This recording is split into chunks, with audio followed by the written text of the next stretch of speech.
Alors, je crois que la valorisation dans ce cadre de notre patrimoine est essentielle, j'en reparlerai dans quelques instants, mais oui, bien sûr, sujet central et une attention toute particulière pour rendre du pouvoir aux élus locaux dans ce cadre-là, parce que je crois qu'ils sont les acteurs à vos côtés, les acteurs majeurs du développement du tourisme. J'aurai l'occasion d'en reparler dans quelques instants.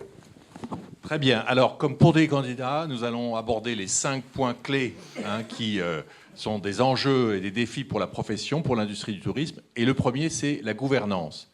Qui sera en charge du tourisme chez Marine Le Pen, si elle est élue présidente?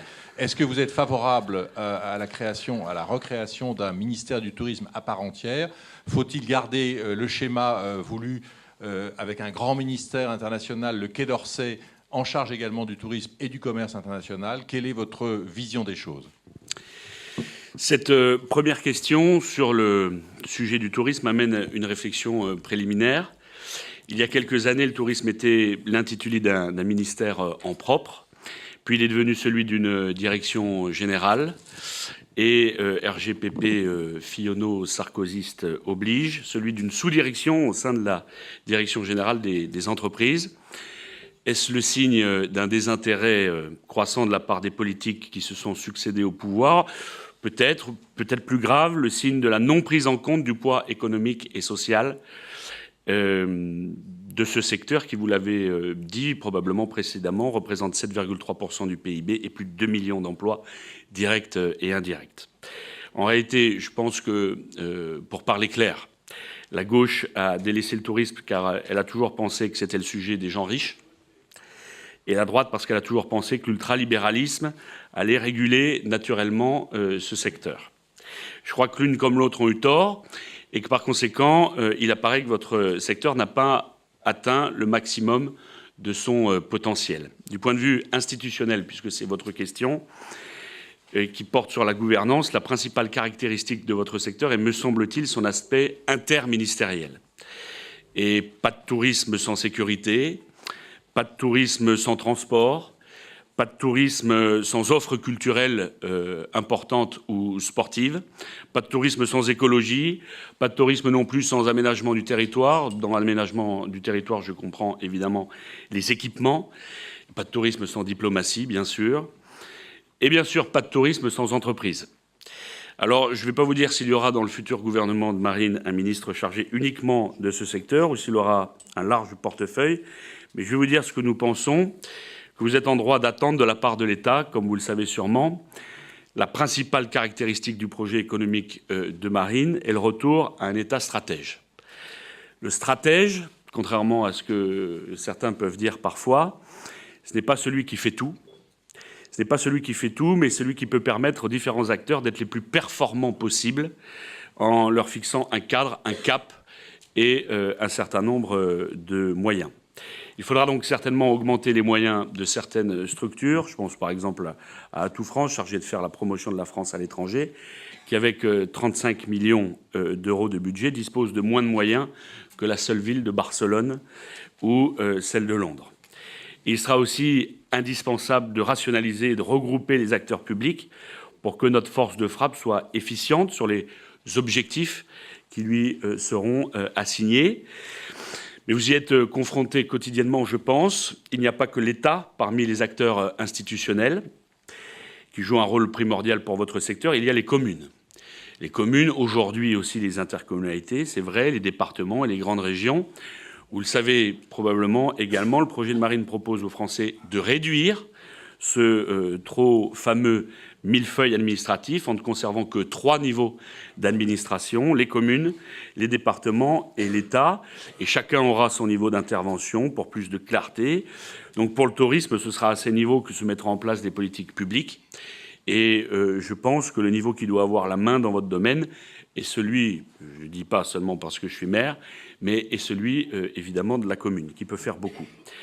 Il y a bien un sujet pour lequel les Jacobins, à mon sens, doivent laisser la place aux Girondins, c'est précisément le tourisme.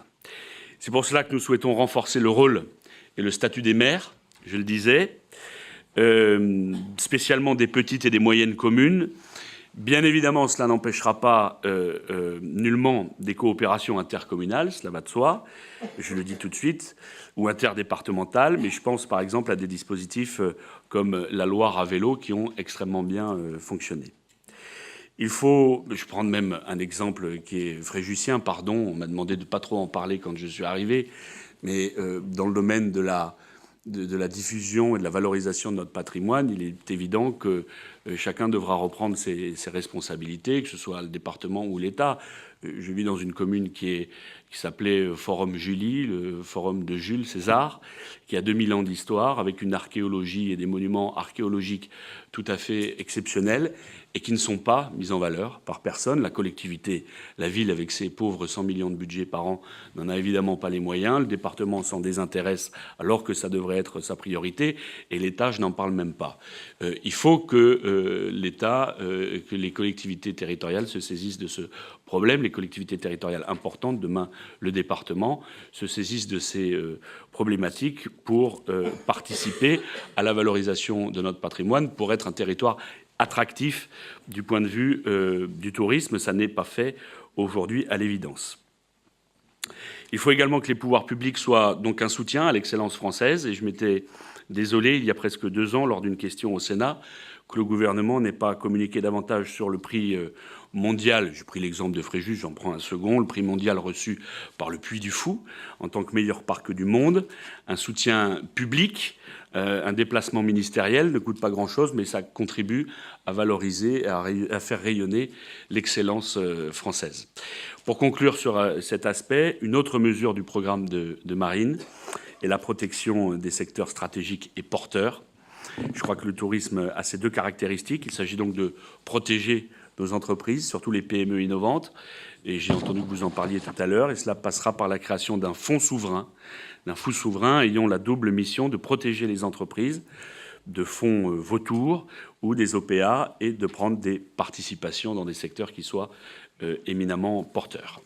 Merci. Alors, il y a cette question que vous avez soulevée indirectement, celle de l'attractivité en France, de la compétition avec les autres grands pays touristiques, avec les grandes capitales, Paris face à Londres par exemple, et puis celle de la sécurité. Alors, comment vous faites pour améliorer l'image de la France et comment faites-vous pour rassurer les touristes étrangers qui sont inquiets de venir en France au cours des derniers mois en particulier? Le principal risque qui pèse aujourd'hui sur le tourisme français, tout le monde en est d'accord, c'est à l'évidence le déficit sécuritaire. Vous avez noté une baisse de fréquentation des étrangers pour l'année 2016, et nous savons bien que les questions de sécurité n'y sont pas pour rien. Il y a eu les attentats islamistes qui ont fortement marqué les esprits, et nous comptons mener un véritable combat contre ceux-là qui menacent notre pays. Je ne vais pas développer ici toutes les mesures que nous préconisons, elles sont connues assez largement. Tout aussi grave et trop souvent passée sous silence, la violence que je qualifierais du quotidien, qui inquiète à l'évidence, également les touristes, violence qui peut parfois être assez spectaculaire. Je me souviens du pillage d'un bus de touristes par des émeutiers au Trocadéro en mai 2013, ou banales comme les agressions régulières sur l'A1 ou dans le RER B. Ce n'est pas à vous que je vais dire et apprendre que de telles images sont difficiles à rattraper pour notre pays, bien sûr. Et la France, redevenue un pays sûr, redeviendra, j'en suis convaincu, une destination privilégiée pour les touristes du monde entier. Le programme de Marine comporte un grand nombre de mesures pour restaurer la sécurité dans tous les quartiers, mais cela dépend avant tout des moyens que l'on veut bien y mettre. C'est comme tout, c'est une question de choix et de priorité. Il faut noter que nous savons organiser des grands événements et les sécuriser, c'est vrai aussi. Il faut voir aussi les côtés positifs. L'exemple de l'Euro 2016 a été flagrant, mais ça se fait bien souvent au détriment d'autres événements. J'en ai fait l'expérience dans ma ville de Fréjus. Les renforts de CRS qui viennent l'été chez nous sur les plages ont été annulés du fait d'un suremploi pendant l'Euro. Nous souhaitons la sécurité partout et sur tout le territoire. C'est pourquoi nous allons augmenter les effectifs de police et de gendarmerie. La sécurité est à l'évidence un préalable à toute activité économique, et cela est particulièrement vrai dans le tourisme.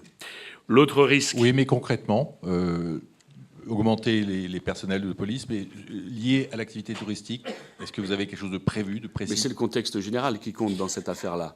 Et si la sécurité règne dans nos territoires, alors il n'y aura plus de difficultés. Et ces images dramatiques que nous avons vues et que les touristes du monde entier ont pu voir et dont ils ont pris connaissance ne seront plus un frein. Je crois que la baisse du nombre de policiers et de gendarmes dans le précédent, dans le quinquennat d'avant de M. Fillon, de 15 000 policiers a été absolument dramatique. Et c'est ce qui, évidemment, a produit ce contexte très difficile du point de vue de la sécurité publique de manière générale. L'autre risque, il me semble donc, c'est l'uniformisation culturelle de la mondialisation sans limite, que la mondialisation porte dans ses gènes. Il faut donc avant tout préserver la spécificité de notre pays, la spécificité de la France, et pour cela, il faut défendre l'identité culturelle. J'en parlais tout à l'heure dans le cadre de la valorisation de notre patrimoine, archéologique par exemple, pour ce qui me concerne, mais pas seulement, patrimonial aussi, sur laquelle est adossée une très grande partie du tourisme en France, et qui concerne tout particulièrement les TPE, PME de votre secteur. Marine veut d'ailleurs, elle l'a dit, faire inscrire dans la Constitution la défense et la promotion de notre patrimoine historique et culturel, patrimoine au sens large, vous l'aurez compris. Si la France est la première, ou dans les premières destinations touristiques, c'est avant tout par l'offre culturelle sur laquelle le tourisme est adossé, notamment pour les touristes étrangers. Il n'y a qu'à voir les chiffres de fréquentation de Versailles, du Louvre ou de Chambord. Et dans le même temps, la France doit étendre et élargir ses pôles touristiques, puisque tous les territoires français, à notre sens, ont quelque chose à offrir. Pour participer à la compétition mondiale, il faut se rendre compétitif et avoir les outils adaptés. Je vais donc vous dire un mot sur la question de la monnaie. Comme vous le savez, le FMI considère que l'euro est surévalué pour l'économie française. Il nous faut donc retrouver une monnaie adaptée à notre économie, ce qui sera très bon pour nos exportations. Et votre secteur en sera, je crois, le premier bénéficiaire. Oui, lorsque nous accueillons des touristes étrangers, c'est exactement comme si nous exportions, en fait. Alors, avec une monnaie adaptée, le pouvoir d'achat des étrangers va être réévalué. Nous gagnerons donc, à l'évidence, en compétitivité, et c'est nécessaire. La chute de la livre sterling après l'annonce du Brexit, qui a été anticipée, a immédiatement bénéficié au secteur du tourisme en Grande-Bretagne. C'est le principal sens de la sortie de la monnaie unique que nous souhaitons. La France doit proposer, c'est en tout cas mon opinion, mon cher monsieur, la France doit proposer des offres et des programmes permettant d'augmenter la durée des séjours et les montants dépensés. Prenons la ville de Versailles, par exemple. Elle est connue dans le monde entier. Et pourtant, les touristes n'y restent que quelques heures, le temps de visiter le château. Il y a plusieurs causes, mais l'insuffisance d'offres hôtelières apparaît criante. Seulement quelques centaines de chambres dans la Cité royale pour plus de 6 millions de visiteurs. Et enfin, dans une compétition, il faut se démarquer et non s'uniformiser avec ses concurrents. Et nous avons la chance d'avoir un pays qui a une immense diversité de destinations touristiques, notamment grâce à l'outre-mer d'ailleurs, que nous devons développer avec les acteurs locaux, le tourisme dans les dom-toms. La Réunion accueille 500 000 touristes chaque année, et lorsque l'île Maurice en accueille 1 million, c'est édifiant. 80% des touristes se rendant sur nos îles des Caraïbes et de l'océan Indien sont des Français métropolitains, alors que nos concurrents enregistrent l'inverse. Le potentiel est donc là et bien là, notamment sur les offres haut de gamme. Enfin, et je conclus, il faut investir davantage pour promouvoir nos richesses touristiques, particulièrement auprès des acteurs à l'étranger, notamment en mobilisant une partie des services diplomatiques, mais également inciter les Français, je pense particulièrement aux millions d'expatriés, à devenir de véritables ambassadeurs du tourisme en France. Et le troisième point, c'est celui de l'ubérisation du tourisme. Comment faire donc pour développer l'emploi? Comment agir face aux entreprises globales, Airbnb, etc., Uber, et en même temps profiter de la digitalisation qui peut être un essor pour cette industrie? Là encore, les professions du tourisme, et je ne pense que personne dans cette salle ne va me contredire sur ce point, sont d'abord des professions du contact. L'humain est donc au cœur de ce secteur. Donc tant qu'il y aura du tourisme, il y aura des personnes pour leur offrir ce service, pour les accueillir. Cependant, à notre sens, il faut regarder avec attention les conséquences des mutations technologiques en cours qui engendrent des mutations économiques dont nous devons tenir compte et les risques, parce qu'il y a beaucoup de risques, les risques que cela fait peser sur les acteurs en place, notamment en termes d'emploi et de création de richesses. Autant les emplois touristiques ne sont pas délocalisables, certes, ce qui fait toute leur valeur d'ailleurs. Autant la numérisation nous oblige à constater que les recettes du tourisme sont, elles, parfois délocalisées. C'est pourquoi nous proposons de créer un secrétariat d'État dédié aux mutations économiques pour anticiper ces mutations précisément et non les subir. Aujourd'hui, nous les subissons, ces mutations, et cela fait naître par exemple de la concurrence fortement déloyale. Les hôteliers ont raison de s'inquiéter du développement d'Airbnb, mais nous savons tous très bien que nous ne pourrons pas empêcher toutes ces mutations. Il faut donc d'une part les anticiper et d'autre part les accompagner en fixant un certain nombre de règles. Et il faut que les innovants et les traditionnels, si vous me permettez cette distinction, jouent avec, encore une fois, la même règle du jeu. Nous serons particulièrement vigilants sur le respect d'une saine concurrence. Aujourd'hui, à l'évidence, ça n'est pas le cas. Pour accroître l'emploi dans votre secteur, il me semble également important, d'une part, de développer une offre de formation ou de renforcer celle existante. Et la France a, dans le domaine du tourisme, au sens large, une vraie expertise et un savoir-faire qui s'exporte bien, je le disais en introduction. Il suffit de voir les nombres de reportages à la télévision qui brossent le portrait de Français, partis pour monter une affaire de tourisme à l'autre bout du monde. Il faut donc renforcer l'attractivité de cette filière, et ce, dès le collège.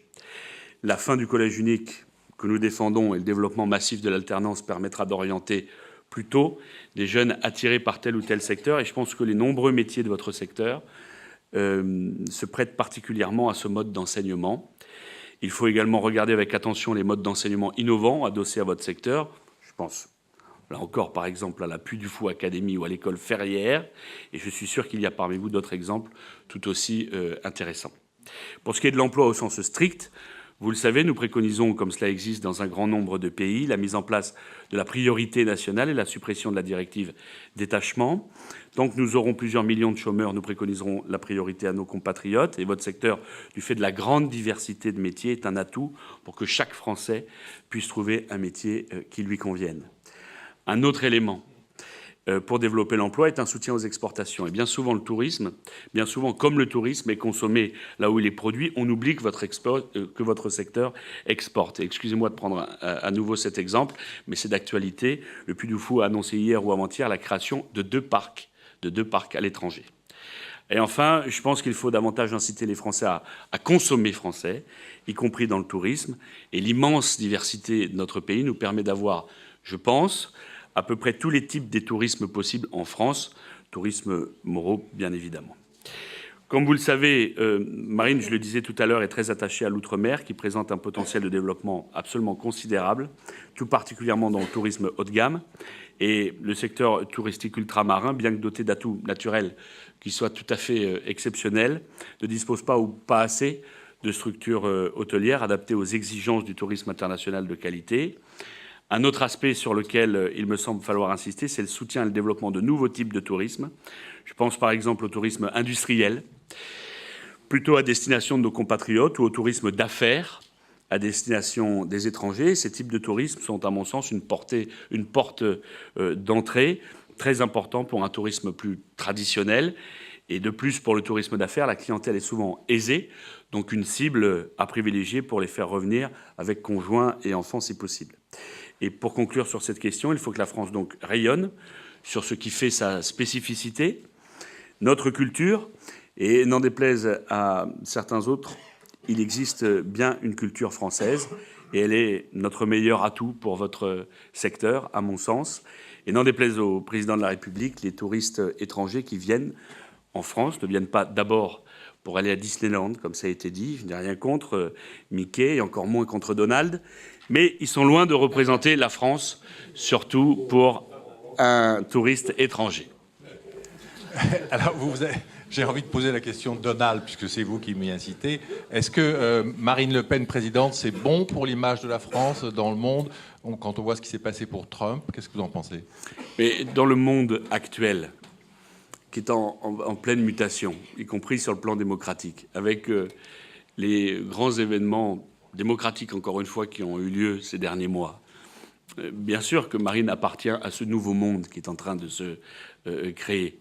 Ce nouveau monde qui voit le retour du patriotisme partout. C'est vrai partout en Europe, c'est vrai aussi manifestement, je le crois, aux États-Unis. Nous le voyons en Autriche, où les patriotes s'apprêtent à être mis aux responsabilités.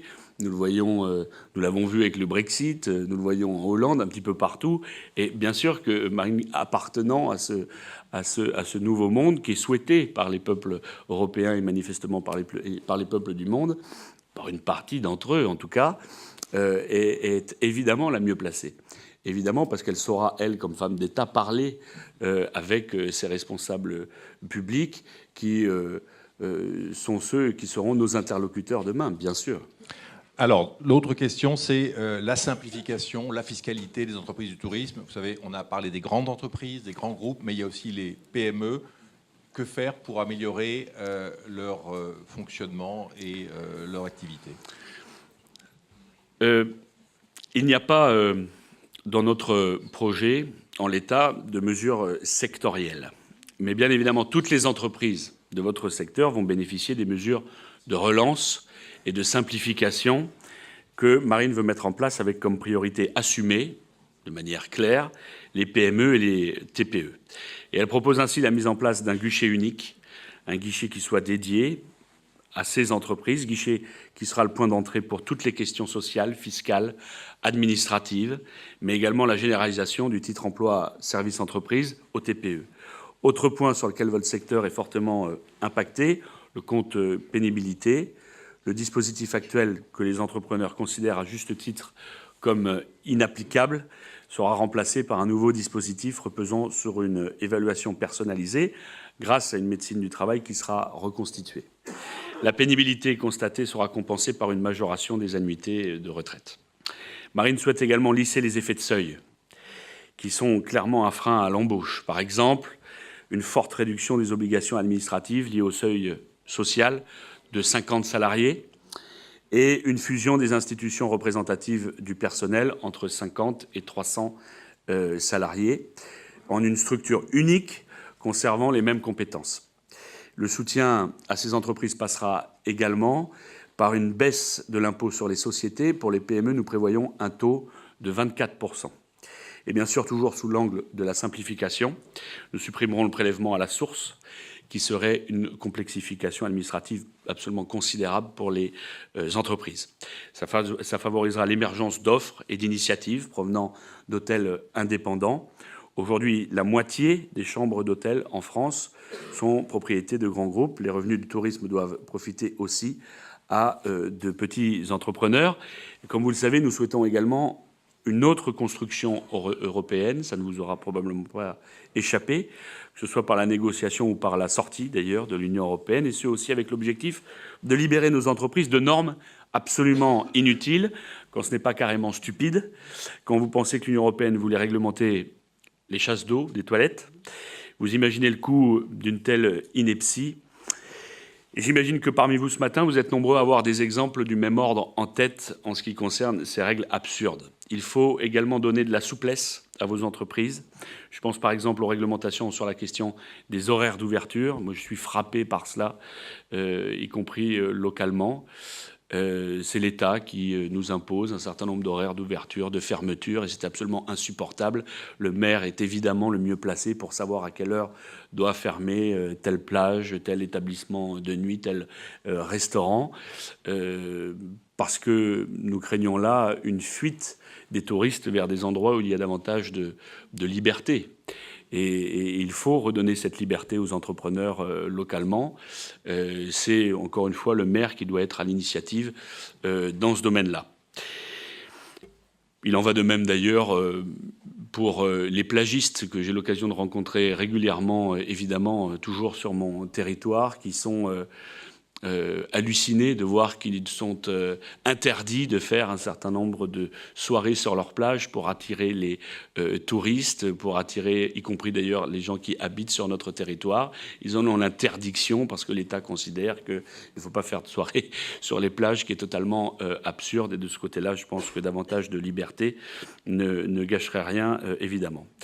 C'est en ça que nous souhaitons précisément décentraliser au niveau des maires la politique touristique dans ces domaines et dans une grande partie de sa réglementation.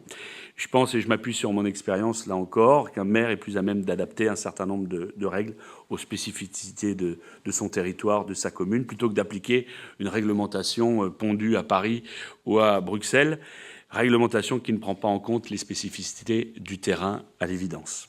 Enfin, nous engagerons également une réflexion sur le droit du travail et sur les contrats spécifiques à votre secteur, dont l'activité est loin d'être constante toute l'année. Je pense particulièrement aux saisonniers et comment sécuriser leur contrat de travail. Il y a des possibilités de ce côté-là. Le contrat à durée indéterminée intermittent, innovation récente du droit du travail, est-il une réponse? Il y a là une réflexion à mener avec vous, évidemment. Merci. Alors le dernier point qui est très important, j'imagine, pour vous aussi, c'est celui des Français qui ne partent pas assez en vacances. Oui. Comment peut-on les aider? Quel est votre programme en la matière? Avez-vous une recette, une priorité? Merci. Une recette. Un grand nombre de compatriotes, en effet, ne peuvent pas partir en vacances, et cela souligne l'accroissement de la pauvreté, en réalité, dans notre pays. Et il faut bien l'avouer, les dirigeants politiques de notre pays ont délaissé les classes populaires, qui ont donc pour une partie sombré de manière claire dans la pauvreté. Nous comptons au contraire les aider, évidemment, et c'est justement le sens de la priorité nationale, d'abord, que nous souhaitons instaurer, et dont d'abord nos compatriotes à trouver de l'emploi, être aidés sur le plan social. Pour retrouver de la croissance créatrice de richesse, il faut revoir en profondeur notre modèle de développement. Comme vous le savez, nous proposons un autre modèle de développement qui, nous en sommes persuadés, fera reculer la pauvreté. Quand je parle de modèle de développement, je parle évidemment de modèle de développement économique. Plusieurs mesures seront prises pour renforcer le pouvoir d'achat de nos compatriotes. La revalorisation du minimum vieillesse pour nos aînés, qui peuvent représenter une part importante de la clientèle touristique, surtout hors saison. L'instauration d'une prime de pouvoir d'achat à destination des bas revenus. La baisse des tarifs réglementés de l'énergie, ou encore la baisse de 10% des 3 premières tranches de l'impôt sur le revenu. Et contrairement à un certain nombre de nos concurrents, nous n'augmenterons ni la TVA, qui pèse sur les consommateurs, ni la CSG, qui réduit considérablement le pouvoir d'achat. Une hausse de ces taxes, à mon sens, taxes ou contributions diverses, serait absolument catastrophique pour le secteur du tourisme. Il faut également encourager les centres de vacances qui accueillent les enfants issus le plus souvent des classes populaires. Et je pense par exemple aux colonies de vacances dont l'existence même pourrait être mise en cause ou dont l'accès pourrait être restreint par des prix exorbitants, le tout pour des questions de réglementation, là encore, toujours imposées par des instances lointaines. Enfin, et j'en ai déjà parlé, il faut élargir encore plus l'offre touristique pour que chacun puisse, en fonction de ses moyens, en bénéficier. Il n'est pas question d'avoir que des hôtels 5 étoiles, mais bien un large éventail d'offres réparties sur l'ensemble du territoire et non sur quelques zones privilégiées. Dans ce cadre-là, là encore, il faut laisser l'initiative aux entreprises. Un certain nombre d'acteurs du tourisme sont venus, pardon de prendre cet exemple, voir dans ma commune pour essayer de faire et d'accroître l'offre d'hôtellerie. Et là encore, l'État, qui joue un rôle désastreux dans ces domaines, vient s'opposer pour toute une série de réglementations dingues, alors que le territoire est parfaitement adapté pour cela, vient s'opposer à cette réalisation, à ce projet, ou s'il ne s'y oppose, il nous ralentit considérablement. Je crois que dans ce domaine-là, il y a beaucoup à faire.